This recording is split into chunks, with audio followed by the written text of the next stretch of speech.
Hi friends, అందరూ ఎలా ఉన్నారు? ఈరోజు వీడియోలో మనం ఏలూరు నుంచి 20 కిలోమీటర్ల దూరంలో ఉన్న కైకలూరులో ఉన్నటువంటి కైకలూరు గ్రామదేవత అయిన శ్రీ శ్యామలాంబ అమ్మవారి ఆలయాన్ని చూడబోతున్నాం. ఈ ఆలయానికి సంబంధించి ఎంతో విశిష్టత ఉంది.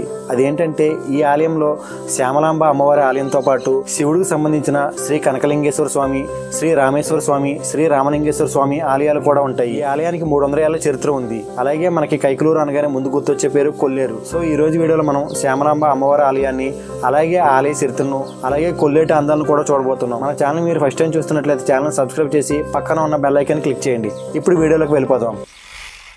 ఉదయం 11 గంటలకు నేను మా అమ్మ ఏలూరు నుండి 20 కిలోమీటర్ల దూరంలో ఉన్న కైకలూరులో ఉన్న శ్రీ శ్యామలాంబ అమ్మవారి టెంపుల్కి బయలుదేరాం. మేము బయలుదేరేటప్పటికే చాలా లేట్ అయింది. ఉదయం 6 గంటల నుండి మధ్యాహ్నం 12 గంటల వరకు, అలాగే సాయంత్రం 5 గంటల నుండి 8 గంటల వరకు ఈ ఆలయం తెరిచి ఉంటుంది. ఈ కైకలూరునే ఒకప్పుడు కైకేరీపురం అని కూడా పిలిచేవారట. భారతదేశంలోనే అతిపెద్ద మంచినీటి సరస్సులో ఒకటైన కొల్లేరు సరస్సుకు నిలయం ఈ కైకలూరు. ఒకప్పుడు ఈ కైకలూరుకి వెళ్లే రూట్ అయితే అంత బాగుండేది కాదు, బట్ ఈ రూట్ అయితే ఇప్పుడు బాగుంది. మనం కైకలూరు వెళ్తున్నప్పుడు ఎక్కువగా రోడ్డుకి ఇరువైపులా కూడా ఎలాంటి చేపల చెరువులు, రొయ్యల చెరువులు కనబడతాయి.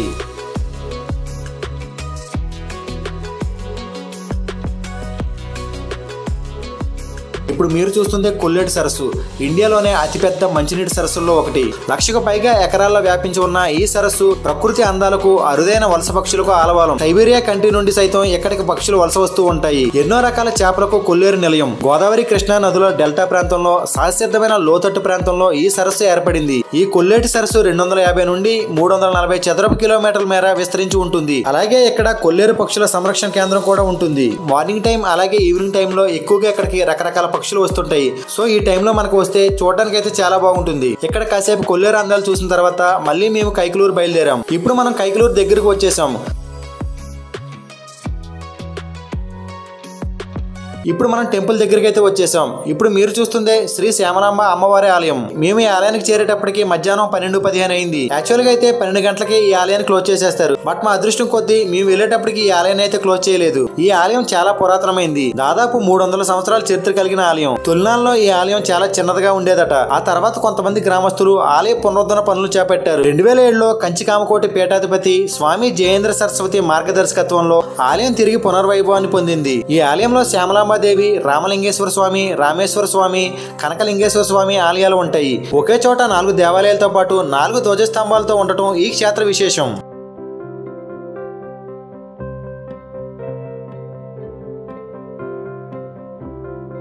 ఇక ఈ ఆలయ చరిత్ర గురించి చూస్తే, కైకలూరు గ్రామ చావిడి వద్ద వేదగోష్ఠి జరుగుతున్నప్పుడు కనకన్నయ్య అనే అకార్యకర్ణుడు విద్వాంసులతో సమానంగా మాట్లాడబోయాడట. అప్పుడు పండితులు చర్చాగోష్ఠిలో నువ్వు మాట్లాడడానికి అనర్హుడు అని, తప్పు మాట్లాడుతున్నావని, పోయి నీ నాలుకను తెగ్గోసుకోమని నిందించగా, పౌరుషవంతుడైన కనకన్నయ్య తన నాలుకను తెగ్గోసుకుని ఓనమ్మ చెరువులో పడవేశాడట. బాధను భరించలేక రామలింగేశ్వర స్వామి ఆలయం పక్కన హఠపీఠం వేసుకుని మంత్రం జపించి ఆరంభించాడట. అప్పుడు గ్రామంలో అనేక ఉపద్రవాలు ఏర్పడ్డాయట. ఎంతో మంది ఉపాసకులు ప్రయత్నించినా గానీ కనకన్నయ్యను తేజ నుండి మార్చలేకపోయారట. అప్పుడు ఒక ఉపాసకుని శిష్యుడు కొబ్బరికాయతో కనకన్నయ్య శిరస్సుపై కొట్టగా స్పృహ కోల్పోయాడట. శక్తివంతమైన శ్యామలా మంత్రం ఉపయోగించి కనకన్నయ్య దీక్షను భంగపరిచారు. అప్పుడు కనకన్నయ్య మరణించాడు. అప్పుడు అతని దేహమును ఖననం చేశారట. ఆ తర్వాత కనకన్నయ్య, శ్యామలాంబ ఇద్దరూ కూడా ప్రతి వారి ఒంటి మీదకు వచ్చి గుళ్ళు కట్టించమని కోరారట. శ్రీ రామలింగేశ్వర స్వామి ఆలయం పక్కన కనకన్నయ్య హఠపీఠం వేసిన చోటనే శ్రీ శ్యామలాదేవి ఆలయం నిర్మించడం జరిగింది. అప్పటి నుండి అమ్మవారికి ఉత్సవములు అత్యంత వైభవపేతంగా నిర్వహించడం జరుగుతున్నది. అమ్మవారికి దేశ విదేశాల్లో చాలా మంది భక్తులు కూడా ఉన్నారు. ఇది శ్రీ శ్యామలాంబాదేవి ఆలయ చరిత్ర. ఈ ప్రాంతానికి సంబంధించి భక్తులు అమ్మవారిని తమ ఇంటి ఇలవేల్పుగా భావిస్తారట. సాధారణ రోజుల్లో కంటే శుక్రవారం రోజున అమ్మవారిని పెద్ద సంఖ్యలో భక్తులు దర్శించుకుంటారు. దసరా రోజున నవదుర్గలుగా అమ్మవారిని అలంకరించి విశేష పూజలు నిర్వహిస్తారట. ఇక మహాశివరాత్రి పర్వదినం సందర్భంగా కార్తీక మాసంలోనూ శివాలయాల్లో ప్రత్యేక పూజలు, ఉత్సవాలు జరుగుతుంటాయి. స్థల ప్రాశస్త్యం, ప్రాచీన వైభవం, అమ్మవారి మహత్యం కారణంగా ఇక్కడికి వివిధ ప్రాంతాల నుండి భక్తులు తరలి వస్తుంటారు. ఆలయం ముందున్న శ్రీ వాసవి కన్యకా పరమేశ్వరి అమ్మవారి ఆలయాన్ని కూడా దర్శించుకున్నాం.